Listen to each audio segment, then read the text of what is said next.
liberdade é tudo que eu espero. Eu tô vivendo como eu quero, do jeitinho que eu sempre sonhei. Agora eu pego e desapego, tô que nem OLX. Agora eu pego, desapego, tô que nem OLX. A nossa equipe de reportagem quer alertar você, telespectador da TV Cidade Verde.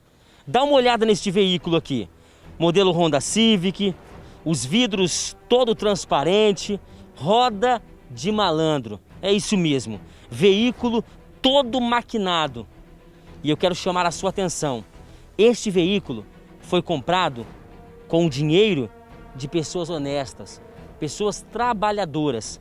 Sabe como os suspeitos conseguiram este veículo? Dinheiro de OLX. Esses dois suspeitos que vocês estão vendo na imagem foram abordados dentro do Honda Civic na Avenida Jornalista Arquimedes Pereira Lima. Eles estavam em rolê? Não. Estavam preocupados, porque horas antes, R$1 milhão caiu na conta destes dois rapazes. Eles foram presos com aproximadamente R$4.500 em dinheiro. Como você vê na imagem de Paulo Osama, esta quantia é desta mulher, que teve o prejuízo de R$1 milhão. O que foi vendido? Um imóvel.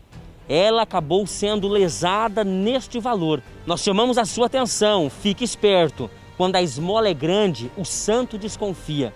R$1 milhão em prejuízo. Fora outros valores que eles já conseguiram tirar de pessoas trabalhadoras. O que chamou a atenção é que nós conversamos com um soldado da Rotan e ele falou para nós que o celular dele não parava de tocar. E quando eles olharam as mensagens do WhatsApp, várias pessoas chamando e pedindo a conta deles. Conta do Brasil, Bradesco, Caixa Econômica Federal. E outra coisa, várias mensagens, aonde mostra que esta dupla já está comprando casa, carro e reformando apartamentos em Cuiabá. E por isso que mais uma vez nós estamos alertando vocês que estão acompanhando a audiência.